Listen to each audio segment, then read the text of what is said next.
ഇത് നമ്മുടെ നായ്ക്കുരണയുടെ വേരാണ്. ഈ വേര് ഇതിൻ്റെ ഈ നായ്ക്കുരണ കൃഷി ഞാൻ ചെയ്തിട്ടുണ്ടായിരുന്നു. ഒരു അരേക്കറിനകത്ത് ഞാൻ ചെയ്തിട്ടുണ്ടായിരുന്നു.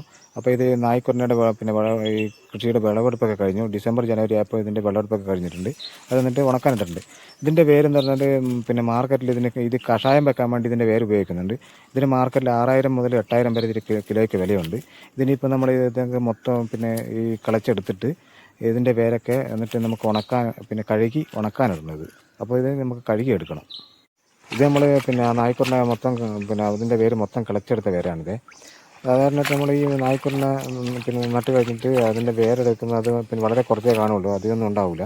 എന്നിട്ട് ഇനി ഇപ്പോൾ അടുത്ത ഇതിൻ്റെ രണ്ടാമത്തെ സ്റ്റെപ്പ് എന്ന് പറയുന്നത് നല്ലപോലെ ഇതിൻ്റെ മേലത്തെ കറുത്ത ചുരങ്ങ് പോലത്തെയൊക്കെ നല്ല ചുരണ്ടി കളഞ്ഞിട്ട് ഇതിന് നമുക്ക് വെയിലത്തിട്ട് നല്ലപോലെ ഉണക്കിയെടുക്കാം. നല്ലപോലെ വെയിലത്തിട്ട് ഉണക്കിയെടുത്ത് കഴിഞ്ഞാൽ ഇപ്പോൾ നമ്മൾ മൊത്തത്തിൽ എടുത്തു കഴിഞ്ഞാൽ തന്നെ ഒരു 1 കിലോയോ 1/2 കിലോയൊക്കെ കാണുള്ളൂ. ഇനി നമുക്ക് ഒന്ന് ഉണക്കാനിടണം.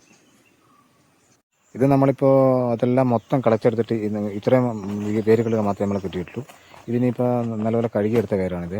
ഇത് നമുക്കിനി നല്ലപോലെ ഉണങ്ങണം എന്ന് പറഞ്ഞാൽ ഏകദേശം ഒരു 2 ആഴ്ചത്തോളം വെയിലൊക്കെ കൊള്ളിച്ച് വെയിലൊക്കെ കൊള്ളിച്ച് കഴിയുമ്പോൾ ഇതിനിപ്പോൾ ഒരു വെള്ള കളറായി വരും. വെള്ള കളറായി ഇത് മാർക്കറ്റിൽ കൊണ്ട് കൊടുക്കും. മാർക്കറ്റിൽ കൊണ്ട് കൊടുത്തു കഴിഞ്ഞാൽ നല്ല വില കിട്ടും. 6000 മുതൽ 8000 രൂപ ഉണ്ടെന്ന് ഞാൻ നേരത്തെ പറഞ്ഞു.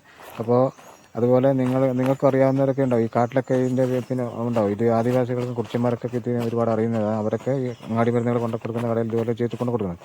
അപ്പോൾ നിങ്ങളുടെ വീടിൻ്റെ അടുത്ത് എവിടെയെങ്കിലും ഉണ്ടെങ്കിൽ ഇത് ചെയ്ത് വെക്കാം. അപ്പോൾ പൈസ ഉണ്ടാക്കാവുന്നതാണ്. അപ്പോൾ നിങ്ങൾക്ക് എല്ലാവർക്കും ഈ വീഡിയോ ഇഷ്ടപ്പെട്ടിട്ടുണ്ട്. ഒന്ന് തന്നെ എൻ്റെ ചാനലൊന്ന് സപ്പോർട്ട് ചെയ്യുക, ഒന്ന് ലൈക്ക് ചെയ്യുക, സബ്സ്ക്രൈബ് ചെയ്യുക, ഷെയർ ചെയ്യുക, കമൻറ്റ് ചെയ്യുക. എന്തെങ്കിലും നിർദ്ദേശങ്ങളോ അഭിപ്രായങ്ങളുണ്ടെങ്കിൽ കമൻറ്റ് ചെയ്യുക. അപ്പോൾ ഇതുപോലുള്ള നല്ല വ്യത്യസ്തങ്ങളായിട്ടുള്ള വീഡിയോകളായിട്ട് ഞാൻ വീണ്ടും വരുന്നതായിരിക്കും. എല്ലാവർക്കും നന്ദി, നമസ്കാരം, ബൈ.